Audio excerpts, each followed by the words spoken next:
đây bằng phôn này nghe này họ lựa lốp đi đấy ngày môn lấy để bạt hôm nay vì lựa oi tiết đấy lựa oi tiết rồi chúng ta biết bạt đấy cái rô như này rô ô này thùng mua cái thùng chỗ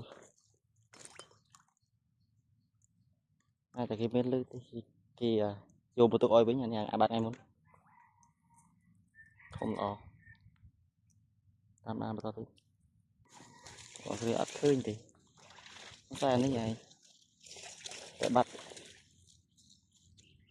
nhưng đại anh muốn mua nó bắt không thiết như vậy ôi ra hào này hai là ra hào này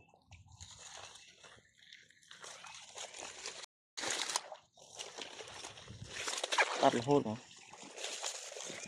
ắt khơi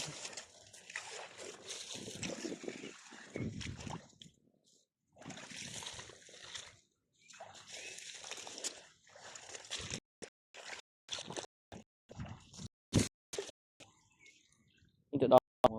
đọt tội bạn đi em muốn bắt áo phi à nhưng phi biết ô để một tiền trong phi nó tại đây là bạn em muốn bắt ở đây mình hay chua à cái lưỡng khi khó mà trời lưỡng bạn này là hay chọc rồi hay rồi